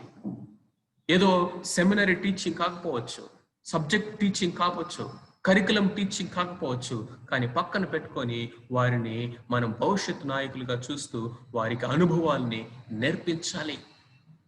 రేపొద్దున ఇదిగో తిమోతి లాగా పౌలు తర్వాత ఆ యొక్క బేటను పట్టుకొని తన వెనక పరిగెత్తేటువంటి పనిని కొనసాగించే వాళ్ళు కావాలి. కాబట్టి 8 సంవత్సరాల పరిచర్యలో ప్రభుని మనం స్తుతిస్తూ భవిష్యత్ పరిచర్య కొరకు, ముందున్నటువంటి సేవ కొరకు అతి ముఖ్యంగా మీరందరూ కూడా మేము కూడా ప్రార్థన చేయాల్సింది మీ కొరకు. అతి శ్రేష్టమైన ప్రార్థన అంశం ఏదైనా ఉందంటే మొట్టమొదటిది నాయకత్వం. నాయకత్వం. The mark of a healthy church, the first mark is a servant-like shared leadership. దాసుని వంటి యేసు క్రీస్తు ప్రభువారు చూపించిన మాదిరిని పోలి ఇదిగో ఒక గుంపుగా, ఒక టీమ్గా సంఘానికి ప్రాతినిధ్యం వహించేటువంటి నాయకులు సంఘానికి కావాలి. ఆటోమేటిక్గా పరిశుద్ధత, ఆటోమేటిక్గా యథార్థత, ఆటోమేటిక్గా భారం, ఆటోమేటిక్గా సేవలు, ఆత్మలు రక్షించబడటం, సంఘాలు విస్తరించబడటం, 1 2 2 4 4 10గా విస్తరించటము ఆటోమేటిక్గా జరుగుతుంది. ఎప్పుడో తెలుసా? ఇది జరిగింది. Lead like Jesus. యేసు క్రీస్తు ప్రభువుని మనము అనుకరించాలి. And we must develop leaders, not a solo leadership but shared leadership. అంతేకాకుండా సర్వెంట్ లీడర్షిప్. రెండవ మాటను కనుక మనం చూసినట్లయితే వారు ప్రభువుని సేవించుచు ఉండిరి. వారు ప్రభువుని సేవిస్తూ ఉన్నారు. సంఘము ఏ విషయాల్లో సేవకత్వాన్ని జరిగించాలి అనేది రెండవ అతి ప్రాముఖ్యమైనటువంటి విషయం. మొట్టమొదటిగా కనుక మనం చూసినట్లయితే వారు ఉపవాసం ఉండొచ్చు. చూడండి, వారు ఉపవాసము చేయొచ్చు. ప్రభువును సేవిస్తూ వారు ఉపవాసం చేస్తూ ఉండగా, ఉపవాసము అనేది spiritual discipline, fasting and prayer అనేది పవర్ అండి. పవర్ హౌస్ ఏంటంటే ఒక సంఘానికి ప్రేయరే. ఒక ట్రైన్కి ఒక లోకోమోటివ్ ఇంజిన్ లాంటిది. ఆ యొక్క ఇంజిన్కి ఆ పవర్ అనేది, ఆ యొక్క ఎలక్ట్రిసిటీ అనేది ఆ యొక్క సప్లై నుంచి తీసుకోకపోతే ఎందుకు పనికిరా? ఆ ట్రైన్ ఆ పట్టాల మీద పడి ఉంటుంది అంతే. ఈ దినాల్లో అనేకమైన సంఘాలు బ్రేక్ డౌన్ అయిపోయినటువంటి ఆ యొక్క ఇంజిన్స్ లాగా పడున్నాయి అంతే. ఎందుకంటే పవర్ లేదు. ఏంటి పవర్ అంటే? The power is in prayer itself is not power. ఇక్కడ ఒక సెన్సిటివ్ విషయాన్ని మీరు గమనించాలి. Prayer itself is not power, but prayer draws the power. అంటే ప్రార్థన అనేది శక్తి కాదు. ప్రార్థన అనేది దేవుని శక్తిని మనము వ్యక్తిగతముగా, లేకపోతే ఒక గుంపుగా, ఒక సంఘముగా దాన్ని మనం స్వీకరించడానికి, అనుభవించడానికి, ఎక్సర్సైజ్ చేయడానికి, డెమాన్స్ట్రేట్ చేయడానికి, జీవించడానికి ఇట్ డ్రాస్ ద పవర్. ప్రార్థన అనేది ఇదిగో సర్వశక్తి గల దేవునితో మనల్ని కనెక్ట్ చేస్తుంది. ఒక డెడ్ అయిపోయినటువంటి మొబైల్ ఏ విధంగా అది మంచిదే కావచ్చు, 50,000 రూపాయల ఖరీదైందే కావచ్చు, అత్యధికమైన ఫీచర్స్ ఉన్నదే కావచ్చు, మోస్ట్ పవర్ఫుల్ లేకపోతే కాస్ట్లీ మొబైలే కావచ్చు, కానీ అది బ్యాటరీ డెడ్ అయిపోతే దాన్ని ఏమని పిలుస్తారంటే it's a dead cell phone అని పిలుస్తారు. కానీ ఎప్పుడైతే దాని సాకెట్కి మనం మరలా పవర్ సప్లై కనెక్ట్ చేసి దానికి ఛార్జర్ కనెక్ట్ చేస్తామో ఒక్కసారిగా ఆ డెడ్ సెల్ ఫోన్ ఒక్కసారిగా మళ్ళీ అలైవ్ అవుతుంది. అది జీవించడం ప్రారంభమవుతుంది. వ్యక్తిగత జీవితమైనా, కుటుంబమైనా, మరి ముఖ్యంగా సంఘమైనా సరే అది జీవించే సజీవమైన సంఘంగా ఉండాలంటే, డెడ్ సెల్ ఫోన్ లాగా కొంతకాలం పనిచేసి ఆగిపోకుండా ఉండాలి అంటే ఇదిగో ఆ ఛార్జర్ కనెక్ట్ చేసినట్లుగా సజీవుడైన సర్వశక్తి గల దేవునితో నిత్యము కనెక్షన్లో ఉండాలి. ఆ కనెక్షన్లో ఉంచేదే ఫాస్టింగ్ ప్రేయర్, సంఘ ప్రార్థన. ఈ యొక్క ఆది సంఘము కానీ, అంత్యక సంఘము కానీ మోస్ట్ వైబ్రెంట్ చర్చిగా ఉండడానికి కారణం ఏంటో తెలుసా? ప్రేయర్. 12వ అధ్యాయంలో మనం గనక చూస్తే, పేతురు ఎప్పుడైతే జైల్లో ఉన్నాడో, సంఖ్యలతో బంధించబడి ఉన్నాడో, సంఘం అతని కొరకు అత్యాశక్తితో ప్రార్థన చేస్తా ఉన్నాడు. సంఘం అతని కొరకు అత్యాశక్తితో ప్రార్థన చేస్తా ఉన్నప్పుడు సంఖ్యలు ఇదిగో వాటికవి ఊడి కింద పడిపోయినాయి. జైలు యొక్క గోడలు ఇదిగో తలుపులు వాటికవి తెరుచుకునేంట. కావలి వారు అక్కడే ఉన్నారు, సంఖ్యలు ఊడిపోయినాయి, జైలు గోడలు తెరుచుకున్నాయి, బయట గవిని యొక్క ఆ యొక్క గేట్ కూడా తెరుచుకుంది. దేవదూతలు దిగి వచ్చి తన యొక్క దాసుల్ని విడిపించుకుని బయటకు తీసుకుని వచ్చారు. Look at the power of the praying church. Power of the praying church. సేవ కొనసాగాలంటే, ఫలభరితంగా వెళ్ళాలంటే సంఘములో ఇంకొకటి అత్యధికంగా కావాల్సింది ఏ విధంగా సేవిస్తున్నారు ఆ సేవలో. ఇప్పుడు నేను సేవ గురించి మాట్లాడాను. రెండవ పాయింట్, వాళ్ళు సేవించుచుండిరి. సేవించటంలో మొట్టమొదటిది ప్రార్థన. Prayer it self is a ministry. Prayer it self is a service. It's a prayer ministry. ప్రార్థన పరిచర్య అనేది కొనసాగాలి. ఈ దినాల్లో పట్టుమని 10 నిమిషాల ప్రార్థన చేయలేకపోతున్నారు విశ్వాసం. అరగంట సేపు వ్యక్తిగతంగా ప్రార్థన చేయలేకపోతున్నారు. ఒక జస్ట్ ఫ్యూ డేస్ బ్యాక్ ఇక్కడ యవనస్తులతో నేను మాట్లాడుతూ ఉన్నప్పుడు ప్రభు కొన్ని తలంపులు ఇస్తా ఉన్నాడు. ఈ దినాల్లో ప్రార్థన అనగానే మనకు అలవాటు అయిపోయింది ఏంటో తెలుసా? ప్రార్థన అనగానే జూమ్ కనెక్ట్ చేయండి అన్నారు. ప్రార్థన అనగానే ఇదిగో లింక్ కనెక్ట్ చేయండి, టెలిఫోన్ లింక్ కనెక్ట్ చేయండి. ప్రార్థన అనగానే లింక్ వచ్చిందా, ప్రార్థన అనగానే కాల్ కనెక్ట్ చేసామా, ప్రార్థన అనగానే ఏదో ఒక ఆన్లైన్ అలవాటు అయిపోయింది మనకి. ప్రార్థన అనగానే ఇక కార్పొరేట్ ప్రేయర్, నలుగురు కలిసి చేసేదే ప్రార్థన. ఓకే, ఈరోజు 7 గంటలకు ప్రార్థన అయింది, అయిపోయింది మన ప్రార్థన జీవితం. ఇదిగో ఫ్రైడే మనకి 2 నుంచి 3 వరకు ప్రార్థన ఉంది, అందరం కనెక్ట్ అయ్యాము ఫోన్ కాల్లో, అయిపోయింది మన ప్రార్థన. లేకపోతే ఇంకొక కాల్ కనెక్ట్ అయ్యాము, ప్రార్థన చేసాం, అయిపోయింది. ఇంకొక జూమ్ లింక్ కనెక్ట్ అయ్యాము, ప్రార్థన చేసాము, అయిపోయింది. కానీ వ్యక్తిగతంగా ఈరోజు ఎంతసేపు నువ్వు ప్రార్థన చేస్తావు? How much time? That is your immunity. That is your capacity. Stamina అంటారు కదా, stamina. What is your stamina? Spiritual stamina? 5 minutes? 10 minutes? The vibrant living church యొక్క ఇంకొక మార్క్ ఏంటంటే the church must be a praying church. Corporately, individually. వ్యక్తిగతంగాను సంఘముగాను కలిసి ప్రార్థన చేసే వారికి ఉండాలి. ఎప్పుడైతే ప్రార్థన చేస్తారో సంఖ్యలు ఊడిపోతాయండి. దేవదూతలు దిగి వస్తారు నీకు నాకు సహాయం చేయడానికి. The angel of the Lord has come down to break the chains, to break the shackles. ఏ బంధకాలు, ఏ సంఖ్యలు, ఏ ఆటంకాలు, ఏ ప్రాబ్లమ్స్ కూడా ఏవి కూడా నిలబడలేవు, డెమాలిష్ అయిపోతాయి అంతే. Second thing, how we are praying. సేవలో మూడోది రెండోది కనుక ఇక్కడ చూసిన మొట్టమొదటిది వారు సేవించుచుండిరి. ఏ విధంగా సేవిస్తున్నారు? ప్రార్థన. రెండవది షేరింగ్ అండ్ కేరింగ్. ఇక్కడ చూడండి, ఈ అంత్యోక సంఘము యొక్క అద్భుతమైనటువంటి ఒక గొప్ప లక్షణం ఇక్కడ చూస్తూ ఉంటాం. ఏంటంటే మనం ఇక్కడ కనుక చూసినట్లయితే, ఎప్పుడైతే ఆ యొక్క యెరూషలేము సంఘములో కరువు వచ్చిందో, 27వ వచనం చూడండి, 12వ అధ్యాయం 27. ఆ దినముల యందు ప్రవక్తలు యెరూషలేము నుండి అంత్యోకకు వచ్చి వారిలో అగబు అను ఒకడు నిలువబడి భూలోకమందంతటా గొప్ప కరువు రాబోచున్నదని ఆత్మ ద్వారా సూచించాను. అది క్లౌదియ చక్రవర్తి కాలమందు సంభవించను. అప్పుడు శిష్యుల్లో ప్రతి వాడును తన తన శక్తి కొలది యోదయలో కాపురమున్న సహోదరులకు సహాయము పంపుటకు నిశ్చయించుకొనిను.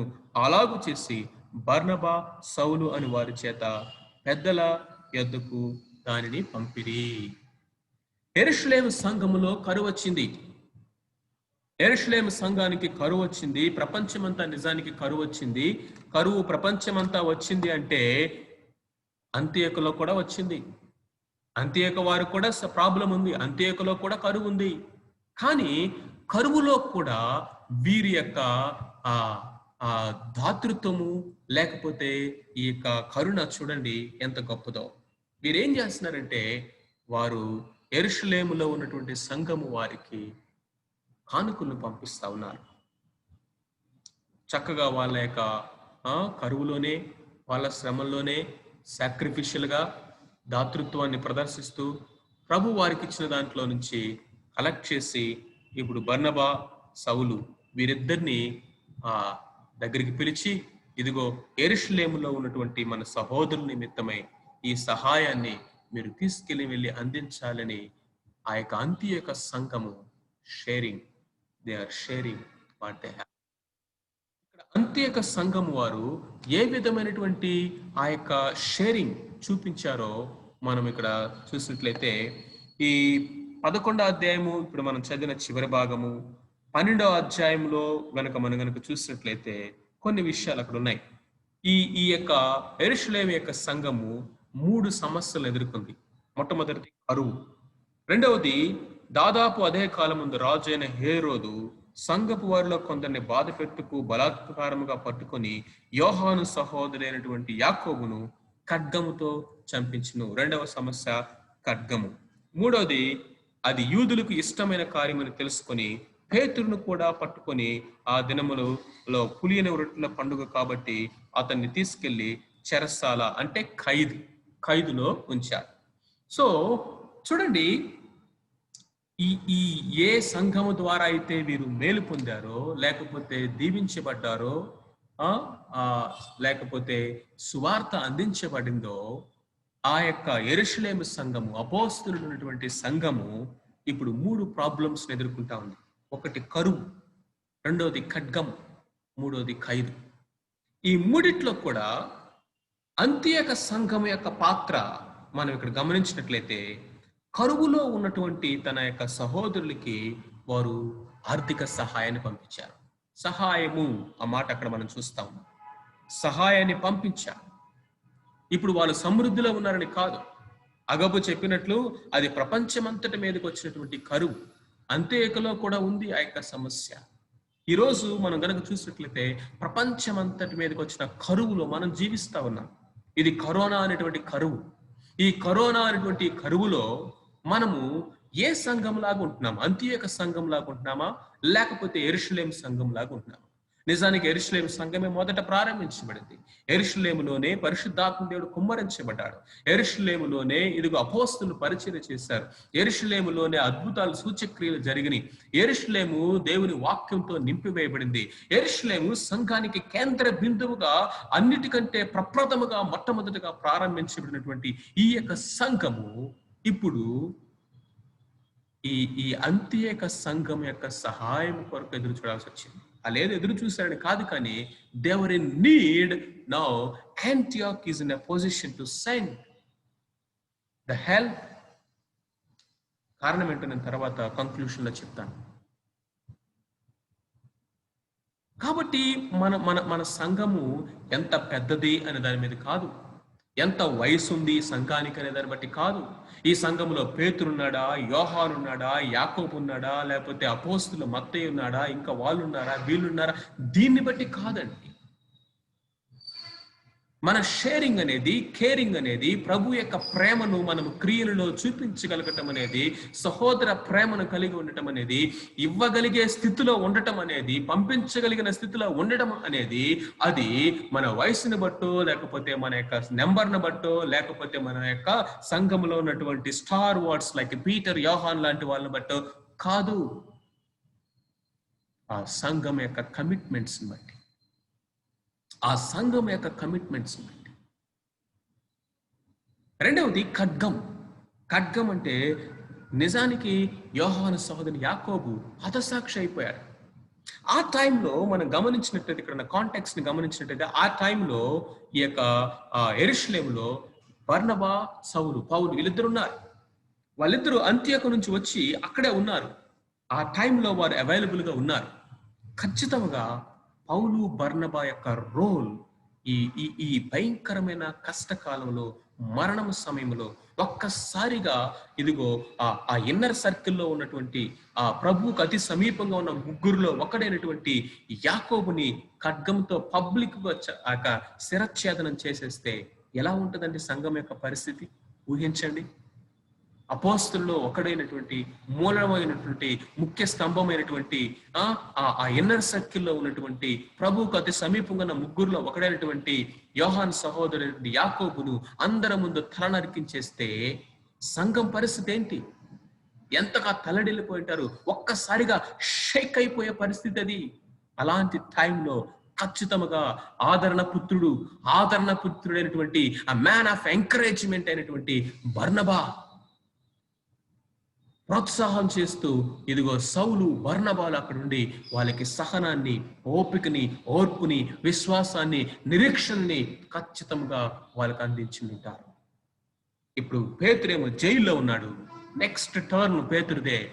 అది పులియన్ రొట్టెల పండుగ కాబట్టి వారం రోజులు అయిపోయిన తర్వాత ఆ పులియన్ రొట్టెల పండుగ అయిపోగానే నెక్స్ట్ టర్న్ తల నరికించేది ఎవరంటే పేతురు. అది ఆల్రెడీ అనౌన్స్ చేసేసారు. ఇప్పుడు ఎలా ఉంటుంది సంఘం యొక్క పరిస్థితి? రెండో వ్యక్తి లైన్ లో ఉన్నాడు. ఎలా ఉంటుంది సంఘము? ఇప్పుడు ఆ యొక్క జాన్ మార్క్ వాళ్ళ ఇంట్లో అందరూ కలిసి సంఘంగా ప్రార్థన చేస్తా ఉన్నారు. నేను అనుకుంటాను ఖచ్చితంగా ఇక్కడ కూడా బర్నబా, పౌలు వాళ్ళ పాత్ర. ఇక్కడ పౌలు వాళ్ళని రేపుంటాడు, వాళ్ళని ప్రార్థన కొరకు పురికొల్పుంటాడు, రివైవల్ కి కారణమై ఉంటాడు. భారంతో నింపి వారందరితో కలిసి ప్రార్థనలో వీరు కూడా ఏకీభించి ఉండుంటారు. చూసారా, కరువులో ఉన్నప్పుడు సహాయాన్ని పంపించారు, ఖడ్గములో ఉన్నప్పుడు సహనాన్ని నేర్పించారు, ఖైదులో ఉన్నప్పుడు సహవాసాన్ని ఇచ్చారు. ఇది ఎక్కడి నుండి అంటే అంత్యోక సంఘం నుండి. ఇప్పుడు జూనియర్స్ సీనియర్స్ కి హెల్ప్ చేస్తా ఉన్నారు. ఈ ఇప్పుడే ప్రారంభమైనటువంటి ఈ చిన్న సంఘము తల్లి సంఘము లాంటి యెరూషలేము సంఘంలో ఉన్నటువంటి వారికి సహాయాన్ని, వారికి సహవాసాన్ని, వారికి కంఫర్ట్ ని ఇవ్వడానికి దేవుడు ఇక్కడ వారిని వాడుకుంటా ఉన్నాడు. They are sharing and caring. ఇది మనం చర్చ్లో నేర్పించాలండి ప్రియమైనటువంటి వారులారా. మనం ఇది నేర్పించాలి సంఘానికి. సంఘంలో ప్రతి ఒక్కరికి మనం నేర్పించాలి. Don't come to church to get, come to church to serve, to give. ఈ దినాల్లో గివింగ్ అనేది చాలా మిస్యూజ్ అయిపోతుంది ఈ వర్డ్. కనీసం అది చెప్పడానికి కూడా సేవకులు భయపడే పరిస్థితుల్లో ఉంటా ఉన్నాయి. నిజానికి నేను చర్చికి వెళ్తే నాకేమి దొరుకుతుంది అనే యాటిట్యూడ్ ఎవరు రాకూడదు. నేను దేవుని సన్నిధికి వెళ్ళి ఎవరికి నేను సేవ చేయాలి, ఎవరికి నేను హెల్ప్ చేయగలను, ఎవరి కోసం ప్రార్థన చేయాలి, ఎవరిని కౌన్సిల్ చేయాలి, ఎవరిని పట్టించుకోవాలి, ఎవరిని పలకరించడానికి. అఫ్ కోర్స్ నిజమే, నాకు క్షేమాభివృద్ధి కావాలి, వాక్యం కావాలి, నేను దేవుణ్ణి ఆరాధించాలి, నిజమే అవన్నీ ఉన్నాయి. కానీ వాటికంటే అతి ప్రాముఖ్యమైనది తెలుసా, మనము ప్రభువా నా కోసం ఎవరు ప్రార్థన చేస్తారు, మా గృహాలను ఎవరు దర్శిస్తారు, మమ్మల్ని ఎవరు ఆదరిస్తారు, మమ్మల్ని ఎవరు బలపరుస్తారు, మాకెవరు వాక్యం చెప్తారు, మమ్మల్ని ఎవరు పట్టించుకుంటారు అనేటువంటి ఈ మనస్సు మనలో నుంచి పోవాలి. ఫస్ట్ ఈ సెల్ఫిష్ నేచర్ కాదు, కానీ we must dare to serve others. అది ఒక్కొక్కరుగా ప్రతి ఒక్కరు కూడా సంఘంలో వారు నేర్చుకోవాలి. ఎప్పుడైతే అది మనం నేర్చుకుంటామో then the church will be vibrant. It will be always fruitful, increasing and multiplying.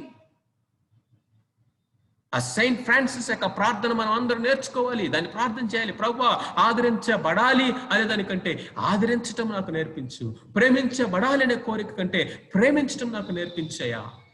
ఇది మీ ఛానల్ ఆఫ్ బ్లెస్సింగ్ నేను ఉండాలి అని మనం ప్రార్థన చేయాలి. కాబట్టి ప్రతి ఒక్కరూ where I can fit in service. అనేకమైనటువంటి పరిచర్యలు ఉన్నాయి సంఘములో, అనేకమైన పరిచర్లు. వాటిలో బోధించే పరిచర్య ఒకటి, పాటలు పాడేది ఒకటి, ఇన్స్ట్రుమెంట్స్ ఒకటి కావచ్చు. ఇవి స్టేజ్ మీద కనపడేది ఒక్కటే పరిచర్య కాదు. అనేక రకాలైన పరిచర్య, చిన్నపిల్లలు పట్టించుకునే పరిచర్య ఉంది. ఇదిగో ఇతరులకి చేయూతనిచ్చి వారిని ఆ కౌన్సిల్ చేసే పరిచర్య ఉంది. ఆ తర్వాత ఇంకా వారికి మనము ఈ పరిచారం చేసేటువంటి పరిచర్య ఉంది. డీకన్స్ గా మనం పరిచర్య చేయాలి. ఉపచారము చేయటము, వారికి వంటలుండి పెట్టడము, లేకపోతే open home ministry, counselling ministry, prayer ministry, giving ministry, Sunday school ministry. ఈ విధంగా మనం చూసుకుంటూ వెళ్తే అనేకమైనటువంటి బాధ్యతల్లో నీ బాధ్యత ఏంటి? ఈరోజు ప్రభు ఇచ్చినటువంటి ఈ యొక్క సమయంలో మనమందరం ఒక ప్రశ్న వేసుకుందాం. ప్రియ సహోదరి, సహోదరుడా, నీ దేవుడు నీకు ఇచ్చినటువంటి సంఘములో నీ పని ఏంటి? నీ పరిచర్య ఏంటి? నీకు తెలుసా? నీ పని ఏంటో నువ్వు గుర్తించావా? ఆ పనిలో దేవుణ్ణి ప్రేమిస్తూ సంతోషముగా నువ్వు ఆ పనిలో దేవుణ్ణి మహింపరుస్తూ ఉన్నావా? You must know your gifts. నీ యొక్క వరం ఏంటో నువ్వు తెలుసుకోవాలి. ఏ విషయాల్లో దేవుడు నీకు ఆ యొక్క పొటెన్షియల్స్ ని, వరాలను ఇచ్చాడో వాటిలో ఎదగాలి, మనము ఫలించాలి. అడగండి, పెద్దవాళ్ళ దగ్గరికి వెళ్ళి అడగాలి. అన్న ఇదిగో అక్క, ఏంటి దేవుడు నాకు ఇచ్చినటువంటి కృప ఏంటో నాకు కొంచెం హెల్ప్ చేయండి, నన్ను ఆ ఏరియాలో నేను ఏ విధంగా నేను ఎదగాలో నాకు మీరు గైడ్ చేయండి. నేను మళ్ళీ చెప్తున్నాను, స్టేజ్ మీద కనపడేదే పరిచర్య కాదు. నిజానికి అది మోస్ట్ డేంజరస్ పరిచర్య. అంతకంటే శ్రేష్టమైనది, ఉన్నతమైనవి చాలా పరిచర్యలు ఉన్నాయి. దేవుడు నిన్ను రక్షించిన రోజునే నీకొక వరాన్ని, నీకొక స్థలాంతుల్ని, నీకొక సామర్థ్యాల్ని దేవుడు నీలో నింపాడు. వాటిని బయటికి తీ. రేపొద్దున లెక్కడుగుతాడు దేవుడు. వాటిని గుంటలో పూడ్చివేవాకు. కాబట్టి ప్రతి ఒక్కరూ దేవుని పనులేని వారు. మూడవదిగా కనుక మనం చూసినట్లయితే, they are not only shared leadership and servant leadership. రెండవది సర్వీస్, వారు దేవుని సేవిస్తూ ఉన్నారు. మూడవది కనుక మనం చూసినట్లయితే, దే ఆర్ సపరేటెడ్ చర్చ్, వారు ప్రత్యేకించబడిన వారు, దేవుని కొరకు ప్రత్యేకించుకున్నటువంటి వారు. దేవుని యొక్క వాక్యం ఏం చెప్తుందంటే, పరిశుద్ధాత్ముడు ఏం చెప్పాడంట? నా కొరకు, నేను పిలిచిన పని కొరకు వీరిని ప్రత్యేకించండి. నేను బర్నబాను సౌలును పిలిచిన పని కొరకు వారిని నాకు ప్రత్యేకించని వారితో చెప్పాను. ప్రత్యేకించని చెప్పాను. They know how to separate unto the Lord for the cause of missions.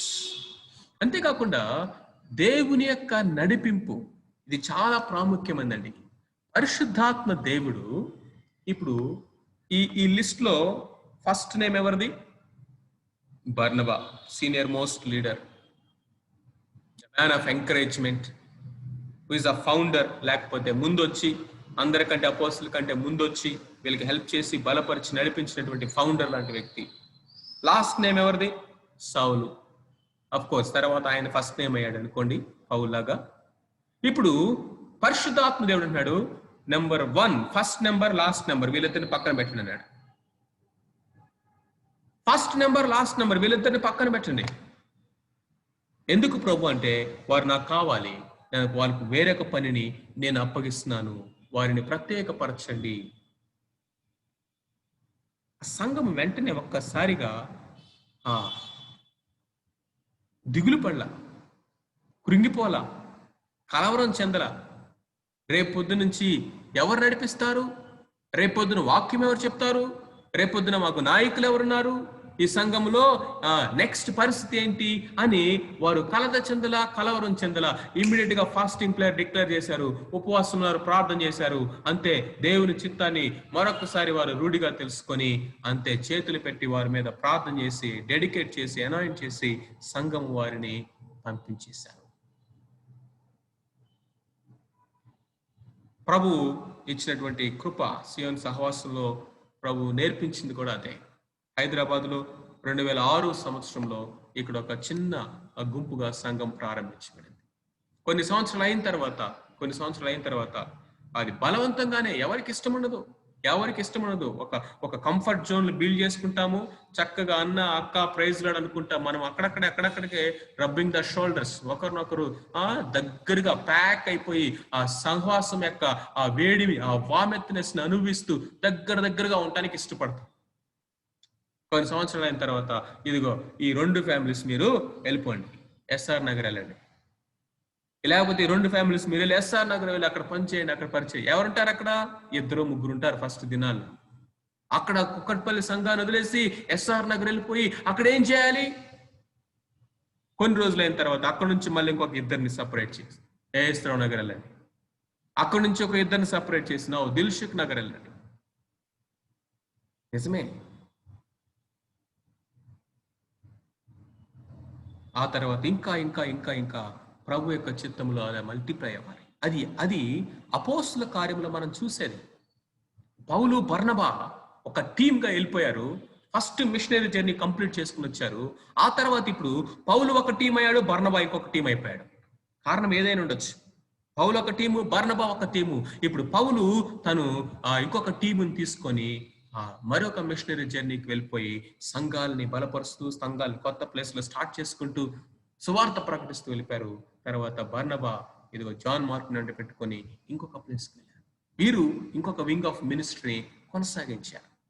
ఆ తర్వాత పౌలు యొక్క పరిచర్యలో మనం చూస్తే తిమోతి కానీ, ఎపఫ్రదితు కానీ, టైటస్ కానీ, ఇదిగో ఫిలోమోను కానీ, ఇంకా అనేక మంది, అకుల, ప్రిస్కిల్లా కానీ, ఇంకా లిస్టు కనుక మనం చూస్తే ఆ పత్రికలన్నీ వడబోసి లిస్ట్ రాస్తే దగ్గర దగ్గర 100 పేర్లు వస్తాయి. ఎవరు వీళ్ళు, ఎక్కడి నుంచి వచ్చారు? మినిస్ట్రీ ఎలా అభివృద్ధి చెందుతుంది, ఎలా విస్తరించుతుందంటే this is the secret. This is a secret. ఒక నారుమడి ఉందనుకోండి, ఒక నారుమడి, ఒక బస్తా రైస్ని తీసుకెళ్ళి ఒక చిన్న కైలో పోస్తాం, ఒక చిన్న మడి పోసి దాంట్లో చల్లేస్తాం. గుబురుగా ఒకే చోట ప్యాక్డ్గా ఆ యొక్క నారు పెరుగుతుంది. కానీ దాన్ని ఎవరన్నా పండిస్తాడండి?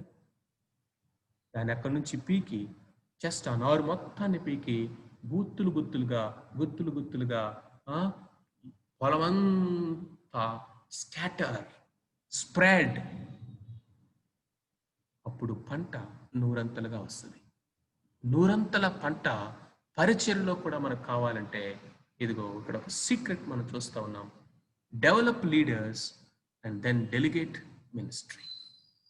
ఇక్కడ పరిశుద్ధాత్మ దేవుడు యొక్క నడిపింపును అర్థం చేసుకున్న సంఘము, పరిశుద్ధాత్మ చేత నడిపించబడుతూ ఉన్నటువంటి సంఘము, పరిశుద్ధాత్మ చిత్తాన్ని ఉపవాస ప్రార్థనల ద్వారా తెలుసుకొని లోబడినటువంటి సంఘము, అంతేకాకుండా దేవుని యొక్క పని కోసము ప్రత్యేకించినటువంటి సంఘము. ఫైనల్గా చివరిదిగా కనుక మనం చూసినట్లయితే it is a sending church. చూడండి, వారు ఉపవాసం ఉండి ప్రార్థన చేసి వారి మీద చేతులుంచి వారిని పంపిరి. They sent them. It is a sending church. ఆ విధంగా పంపటం ద్వారా ఏమైందో తెలుసా? ఒక చోట కేంద్రీకృతమైన సువార్త ఇప్పుడు పరుగులు పెడతా ఉంది. సువార్త పరుగులు పెట్టాలండి. సువార్త పరుగులు పెట్టాలంటే సువార్థికుడు పరుగులు పెట్టాలి. The gospel must be on motion. The gospel must be on motion. ఎప్పుడు జరుగుతుందంటే దెన్ ద గాస్పల్ క్యారియర్, ఆ సువార్తను మోసుకొని పోయేటువంటి వారు సంఘాల్లో నుంచి బయటికి రావాలి. ఆ తర్వాత 13వ అధ్యాయము 3వ వచనం తర్వాత గాస్పల్ వాస్ ఆన్ మోషన్. సువార్త ఖండాలు దాటింది, బార్డర్స్ దాటింది, దేశాలు దాటింది. ఇదిగో ఇప్పుడు మన దాకా కూడా వచ్చింది. దానికి కారణం ఏంటో తెలుసా? ఒక్క సంఘము తీసుకున్నటువంటి నిర్ణయం, ఒక్క సంఘం యొక్క కమిట్మెంట్ అండి. ఎందుకు యెరూషలేము సంఘము అది ఆ స్థితిలోకి వెళ్ళిపోయిందంటే, యెరూషలేము యొక్క సంఘానికి గివింగ్ లేదు, యెరూషలేము యొక్క సంఘానికి సెండింగ్ లేదు, యెరూషలేము యొక్క సంఘానికి బార్డర్స్ ని దాటడం తెలియదు. They never cross the borders of Judea. ఫిలిప్పు అతి కష్టం మీద సమరయకి వెళ్లాల్సి వచ్చింది. ఆ యొక్క కొర్నేలి దగ్గరికి పంపించడానికి పేతుని ఎంత కష్టపడాల్సి వచ్చింది పరిశుద్ధాత్మ దేవుడు, ఎంత బలవంతంగా పంపించాల్సి వచ్చింది. The very nature of Jerusalem church is stable at one place. They're like Dead Sea. It's like a Dead Sea. But Antioch Church is always on move. It's always on mission. It's always sending. It's always sending. So కాబట్టి ఈ యొక్క అంత్యక సంఘము ప్రపంచానికి దీవెనకరంగా అయిందండి. వాళ్ళు కరువులో ఇతరుల యొక్క అక్కరను చూడగలిగారు. మరణాలు ఖడ్గం హతసాక్షులు అవుతున్నప్పుడు వాళ్ళ దగ్గరికి వెళ్ళి పక్క నిలబడి వారిని ఆదరించారు. ఇదిగో జైల్లో పెడతా ఉన్నప్పుడు సంఘాలను బలపరిచి ప్రార్థనలు చేయించారు. ఆ తర్వాత కనుక మనం ఇంకా అక్కడ చూసినట్లయితే అక్కడ గొప్ప పరిచర్య కూడా చేశారు. దేవుని వాక్యము ప్రబలమై వ్యాపించుచుండెను. 12:24. ఎవరి ద్వారా వ్యాపించింది దేవుని వాక్యము ప్రబలమై? అఫ్ కోర్స్ ఖచ్చితంగా అక్కడ బర్నబా యొక్క, సౌలు యొక్క పాత్ర ఉంది. అంతేకాకుండా ఈ విధంగా పరిచర్య చేస్తూనే ఒక పక్క బర్నబా, సౌలు జాన్ మార్క్ ని సిద్ధపరిచారు మిషనరీగా జాన్ మార్క్ ని సిద్ధపరిచి ఆ యొక్క ఫస్ట్ మిషనరీ జర్నీలో వారితో పాటు జాన్ మార్క్ ని కూడా తీసుకుని వెళ్ళారు. ఇంతకీ జాన్ మార్క్ ఎవరంటే, ఎవరింట్లో అయితే పేతురు కోసం ప్రార్థన చేసిందో ఆ యొక్క ఇంట్లో ఉన్నటువంటి ఒక యవనస్తుడు. Look at this ministry, look at the vision of this church. ఎక్కడికి వెళ్తే అక్కడ సువార్త, ఎక్కడికి వెళ్తే అక్కడ మిషనరీ విజన్, ఎక్కడికి వెళ్తే అక్కడ యవనస్తుల్ని బలపరచటము, యవనస్తుల్ని దేవుని కొరకు బలమైనటువంటి సాధనలుగా సిద్ధపరచటం. వీళ్ళు, మీరు జాగ్రత్తగా ఆలోచించేయండి, వీరు సహాయం తీసుకుని వెళ్ళిన వాళ్ళు, కరువులో ఉన్న వారికి ఆ ఆహారం పట్టుకెళ్ళిన వాళ్ళు, లేకపోతే ఆ యొక్క అర్పణ ఏదైతే కానుకలు పట్టుకెళ్లారో అది ఇచ్చేసి పరిగెత్తుకుంటూ రావచ్చు కదా.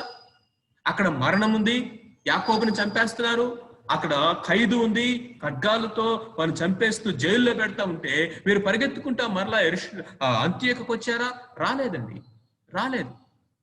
ఏం చేశారంటే అక్కడే ఉండి కొంతకాలము సంఘాలను బలపరుస్తూ, ఆదరిస్తూ, సహాయం చేస్తూ, ప్రార్థనలు చేస్తూ, ఇంకొక పక్క సేవ చేస్తూ, ఇంకొక పక్క యవనస్తులను పట్టించుకుంటూ, ఇప్పుడు అక్కడి నుంచి వారు యెరూషలేము నుంచి బయటకు వచ్చే సమయంకి ముగ్గురయ్యారు. వెళ్ళేటప్పుడు ఇద్దరు వెళ్ళారు, బయటకు వచ్చేటప్పుడు ముగ్గురు అయ్యారు. ఇప్పుడు ఈ మూడో వ్యక్తి ఎవరంటే missionary John Mark. That is a vibrant church. ఎక్కడ నుండి వచ్చిందంటే ఇది యాంటియోక్ చర్చ్. చూడండి, 13వ అధ్యాయము 3వ వచనం వరకే మనం ధ్యానం చేసుకున్నాం. ఆ 3వ వచనం తర్వాత జరిగిందంతా ఈ మ్యాప్ లో ఉంది. What all that's happened after 3rd verse. 13వ అధ్యాయం 3వ వచనం తర్వాత జరిగింది ఇక్కడ మన స్క్రీన్ మీద కనపడతా ఉంది. మొదటి మిషనరీ జర్నీ, రెండవ మిషనరీ జర్నీ, మూడవ మిషనరీ జర్నీ, ఇంకా ఫైనల్ గా రోముకు కూడా వెళ్ళి అక్కడ ప్రపంచ చక్రవర్తి అయినటువంటి సీజర్కి సువార్త చెప్పి ప్రభు కొరకు హతసాక్షి అయినటువంటి పౌలు. ఈ మధ్యలో ఇంత గొప్ప పరిచర్యలో ఎన్ని సంఘాలు, ఎంతమంది యవనస్తులు, ఎంతమంది సేవకులు, ఎంతమంది హతసాక్షులు, ఎన్ని దేశాలు, యూరప్ దేశాలన్నీ మారిపోయినాయి, ఆసియా దేశాలన్నీ మారిపోయినాయి.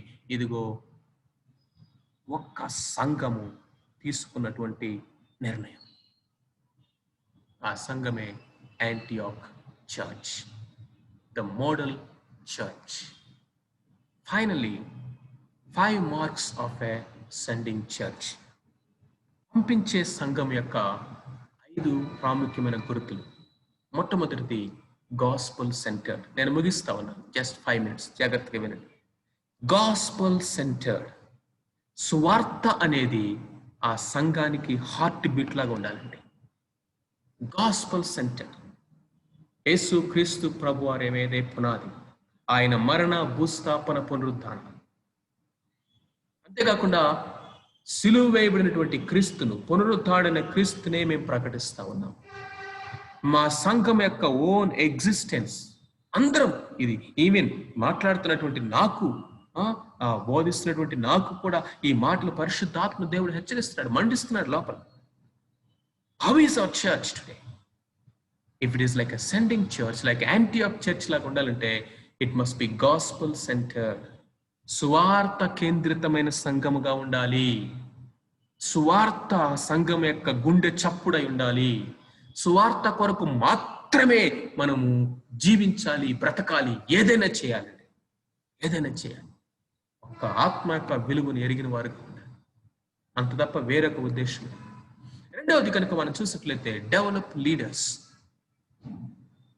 పౌలు ఒక పక్క సువార్త ప్రకటిస్తూ సంఘాలను స్థాపిస్తూనే ఎంతమంది నాయకులు సిద్ధపరిచాడండి. లేకపోతే ఒక్కచోట ఒకదానితో ఆగిపోతాం అని ఒక చోట. అన్నీ ఒకరు మోయలేరు, అంతా భారం ఒకరు మోయలేరు, అన్నీ ఒకరు చేయలేరు. కాబట్టి ఏం చేయాలి? యవనస్తుల్ని కానీ, దేవుడు మనకు అప్పగించిన వాళ్ళు ఎవరైనా సరే వాళ్ళు క్వాలిఫైడా నాన్ క్వాలిఫైడా కాదు, వాళ్ళకి తలాంతులు ఉన్నాయా లేవా కాదు, వాళ్ళకి చేత ఉన్నా లేదా అనేది కాదు. సేవకులుగా ప్రత్యేకంగా మనం వాళ్ళలో ఉన్న బలహీనతలు చూడకూడదు, వాళ్ళలో ఉన్న బలాలను చూడాలి, స్ట్రెంగ్స్ చూడాలి, ఎంకరేజ్ చేయాలి వాళ్ళని. బర్నబాలాగా ఇదిగో పనికిరాడు పో అని చెప్పేసి జాన్ మార్కు పంపిస్తే పనికొచ్చేవాడుగా తయారు చేసి మరలా పంపించాడు. అలాంటి మైండ్ మనకుండా.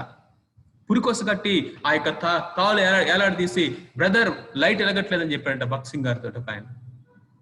పురికోసకు లైట్ కట్టి దోలానికి ఏలాడదీసి ఇదిగో స్విచ్ చేస్తున్నాడంట, లైట్ ఎలగట్లేదని కంప్లైంట్ చేస్తున్నాడు. అలాంటి వ్యక్తిని ఇదిగో దగ్గర పెట్టుకొని ఇదిగో ఇంటర్నేషనల్ ప్రపంచ సువార్థికుడిగా ఆయన తర్ఫీదు చేసినటువంటి ఇదిగో దైవజనుడు భక్త్ సింగ్ గారు.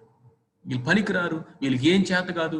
ఇదిగో పిల్లలైనా సరే, యవనస్తులు ఎదుగుతున్నప్పుడు ఒక వయసుకు వచ్చిన తర్వాత వారిని మనము పురికొల్పాలి, ప్రార్థన చేయాలి, దగ్గర పెట్టుకోవాలి, నేర్పించాలి, మెంటరింగ్ చేయాలి. గ్లోబల్ విజన్ కావాలి. మూడవది గ్లోబల్ విజన్, విశ్వవ్యాప్తమైనటువంటి దర్శనము. ఇది అంత్యక సంఘములాగా మన సంఘాలు ఉండాలంటే మనము కేవలము విశాఖపట్నం కోసం కాదు, కేవలము విశాఖపట్నం జిల్లా కోసం మాత్రమే కాదు, మన యొక్క రాష్ట్రం కొరకు, రాష్ట్రం యొక్క సరిహద్దులు దాటి దేశం కొరకు, దేశం యొక్క సరిహద్దులు దాటి ప్రపంచం కొరకు మనం ప్రార్థన చేయాలి. ఒక ఆయన అన్నాడు, నీ ప్రార్థన ఎంత దూరం వెళ్తుందో మాక్సిమం నీ పరిచర్య ఎక్కడ దాకా వెళ్తుంది అన్నాడు. wherever your prayer goes, maximum your ministry reaches there అన్నాడు. మన ప్రార్థన అనేటువంటి ఆ యొక్క సర్కిల్ ని దాటి మన పరిచర్య ఎన్నడూ వెళ్ళలేదు ప్రియమైన వారలారా. మన ప్రార్థన కేవలము మన సంఘం కోసం అయితే ఆ 4 గోడల్లోనే మనము ఉంటాము. ఆ 4 గోడల మధ్య మనం ఎండ్ అయిపోతాం.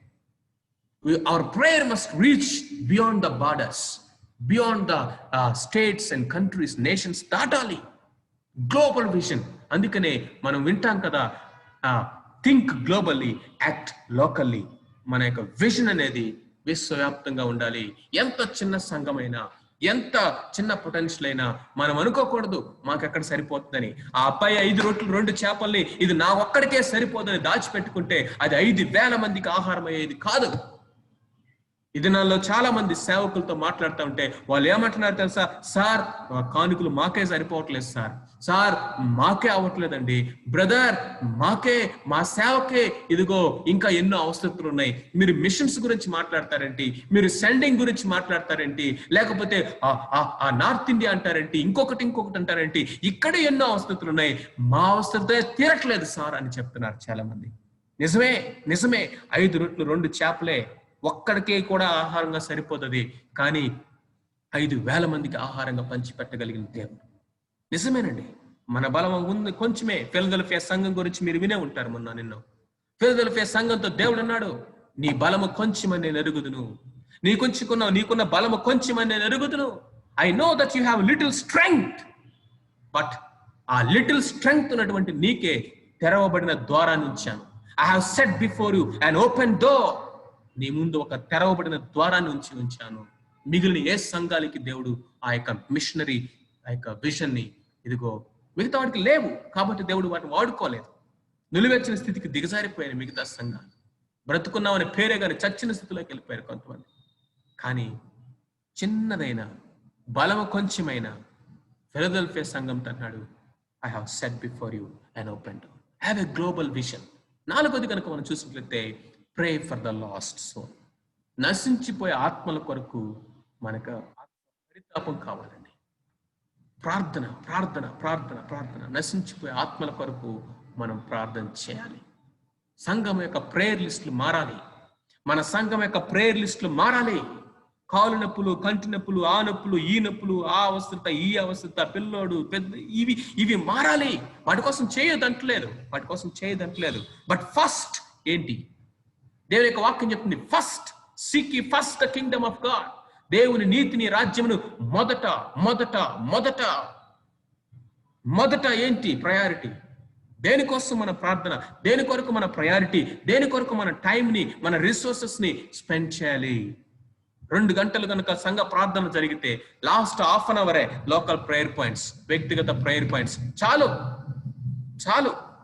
వాళ్ళ ఇంటికి వెళ్ళి ప్రార్థన చేసుకోమని చెప్పండి. మీరు ఇంటికి వెళ్ళి మోకరించి వ్యక్తిగతంగా వేడవండి, కన్నీళ్లు కారవండి అని చెప్పండి. కానీ సంఘముగా గ్యాదర్ అయినప్పుడు we must pray for the lost souls. We must pray for the nation. We must pray for the rulers. We must pray for the well-being. We must pray for a crisis like this. That is a vibrant church. And finally, send sacrificially. త్యాగపూరితంగా పంపించాలి. Send financially. అంతేకాకుండా send Barnabas and Saul. సౌల్ని పంపించే సంఘం మనం ఉండాలి. ఎప్పుడైతే ఈ 5 మార్క్స్ ఉంటాయో that is a vibrant church అండి. Gospel centred, develop servant leaders, global vision, praying for the lost souls, and sending sacrificial. అంత్యక సంఘములో ఈ 5 కారణాలను బట్టి ప్రపంచానికి ఆ సంఘం దీవెనకరంగా ఈ 8 సంవత్సరాల వార్షికోత్సవం జరుపుకుంటున్నటువంటి మన ప్రియ సహోదరులు, దేవుడు ఈరోజు మనతో మాట్లాడుతుంటే, నీకున్న బలము కొంచెమే కావచ్చు, కానీ తెరవబడిన ద్వారం నేను నీ ముందే వచ్చాను గాస్పుల్ సెంటర్డ్గా ఉండడానికి. ఇదిగో క్రీస్తు ప్రభువు లాంటి, పౌలు లాంటి, నేను క్రీస్తుని పోలు నడుచుకున్నట్టుగా నన్ను పోలు నడుచుకోండి అని చెప్పగలిగిన పౌలు లాంటి నాయకుల్ని సిద్ధపరచడానికి, విశ్వ దర్శనం కలిగి నశించిపోయే ఆత్మల కొరకు పరితాపంతో కన్నీరు కార్చి త్యాగపూరితముగా ఇస్తూ పంపించేటువంటి సంఘంగా గనక మనం ఉండగలిగినట్లయితే, విదిన్ నో టైం మన వెలుగు సుదూర ప్రాంతాల వరకు వెళ్తుందండి. Final quotes. Oswald J Smith చెప్పినటువంటి మాట, సుదూర ప్రాంతాల వరకు వెలుగు ఇవ్వగలిగినటువంటి దీపకాంతి అది ఉన్న స్థలంలో మరి ఎక్కువగా కాంతివంతంగా ప్రకాశిస్తుంది. కాబట్టి మనం ఉన్నటువంటి లోకల్ ప్లేస్లో, మనం ఉన్నటువంటి స్థానిక స్థలంలో మనము ఎక్కువ కాంతివంతంగా ప్రకాశించాలంటే మన వెలుగు దూర ప్రాంతాల వరకు వెళ్ళాలి. కాబట్టి ఈ నూతనమైనటువంటి న్యూ ఇయర్ ఆఫ్ మినిస్ట్రీలోకి వెళ్తున్నటువంటి జేఎస్ఎం సంఘానికి, సంఘ నాయకులకి, సంఘస్థులందరికీ కూడా ప్రభువు ఇస్తున్నటువంటి ఒక న్యూ ఓపెన్ డోర్ ఏంటో తెలుసా? మన యొక్క వెలుగు ఇంకా దూరానికి తీసుకెళ్దాం. మన యొక్క వెలుగును ఇంకా దూరానికి తీసుకెళ్దాం. అందుకే ఒక ఆయన ఏమన్నాడు తెలుసా? Send or end, send or end, no other argument. Send or end. మనకు మాదిరి యాంటియోక్ చర్చ్. పౌలుని, బర్నబాను పంపించారు. ఎదుగో ప్రపంచ చరిత్ర మార్చేశారు. వాళ్ళకున్న నాయకులను పంపించారు. They gave the best to missions. They gave the best to missions. Missionary పరిచర్యలు, కరువులో ఉన్న వారికి ఆహారం పంపించారు. వారితో కలిసి ప్రార్థన చేశారు. వాళ్ళతో కలిసి కన్నీళ్లు గార్చారు. వాళ్ళని బలపరిచారు, ఆదరించారు. యవనస్తులను సిద్ధపరిచారు. ఉపవాసాల నుండి ప్రార్థన చేశారు. విశ్వ దర్శనంతో కొనసాగారు. ఒక జెంటైల్ చర్చ్. ఈరోజు మనం ఎలా ఉన్నాం? నిమిషం తల ఉంచండి, ప్రార్థన చేసుకొని మనం ముగించుకున్నాం. ఈ 8 సంవత్సరాలు వార్షికోత్సవం జరుపుకుంటున్నటువంటి మన సంఘం ఎలా ఉండాలని మీరు ఆశపడతా ఉన్నారు? ఎలా ఉండాలని ఆశపడతా ఉన్నారు? సొంత బిల్డింగ్ ఉన్నా లేకపోయినా పర్లేదు, ఆ పెద్ద పిఏ సిస్టమ్ ఉన్నా లేకపోయినా పర్లేదు, చర్చికి వెహికల్ ఉన్నా లేకపోయినా పర్లేదు, సేవకులకు సొంత ఇల్లు ఉన్నా లేకపోయినా పర్లేదు, కానీ మన వెలుగు సుదూర ప్రాంతానికి వెళ్ళాలి. Antioch Church made a global impact because it has a global vision. ఒక సంఘంగా మనం ఈరోజు సమర్పించుకొని ఒక తీర్మానం చేసుకుంటే, ప్రభువా మా సంఘంలో యవనస్తుల్ని ఇదిగో నార్త్ ఇండియా స్టూడెంట్స్గా పంపించడానికి, నార్త్ ఇండియాలో పనిచేస్తున్నటువంటి ఆర్గనైజేషన్స్ని అడాప్ట్ చేసుకోవడానికి, ప్రేయర్ సపోర్ట్ చేయడానికి, ఫైనాన్షియల్ సపోర్ట్ చేయడానికి, విజిట్ చేయడానికి, కన్నీరు కార్చడానికి, ప్రభా ఇంకా మేము ఆయా పంపించడానికి అంత్యొక సంఘంలాగా మమ్మల్ని చేయాలి. డెడ్ సీ లాగా డెడ్ అయిపోయేవారుగా కాదు, చల్లారిపోయే నిలువెచ్చిన స్థితిలోకి వెళ్ళిపోయేవారుగా కాదు, అందరిలాగా నామకార్థ స్థితిలోకి, ప్రభా ఏమి తిందమా, ఏమి త్రాగుదమా, ఏమి ధరించుకుందామా, ఏమి సంపాదించుకుందామా, ఏం కట్టుకుందామా, ఏం కొందామా, ఎన్ని మీటింగ్లు పెడదామా, ఎంత ఖర్చు పెడదామా అనేటువంటి ఈ యొక్క ఇన్వాల్వ్డ్ సెల్ఫ్ మైండ్ తీసేద్దాం. నిజమే, ఇక్కడ అవసరం ఉంది. ఇక్కడ పనిని దేవుడు జరిగిస్తాడు, గొప్ప కార్యాలు చేస్తాడు దేవుడు. లోపల కట్టపడుచు బయటికి విస్తరించాలి, లోపల కట్టపడుచు బయటికి విస్తరించాలి. We must build inside inward and we must expand outward. We must expand. ఇంకొక 3 yearsకి ప్రవ్వా మేము ఇది చూడాలి, ఇంకొక 2 yearsలో ప్రవ్వా మేము ఇది చూడాలి, నెక్స్ట్ ఇయర్కి ప్రవ్వా మేము ఇది చూడాలి. ప్రార్థన చేద్దాం, ప్రభుని అడుగుదాం. ప్రభు మన యొక్క హృదయ వాంఛల్ని తీర్చేద్దాం. అంత్యక సంఘం వలె ప్రపంచానికి, దేశాలకి దీవెనకరంగా ఈ సంఘాన్ని ప్రభు దీవించి ఆశీర్వదించును గాక. ఆమేన్.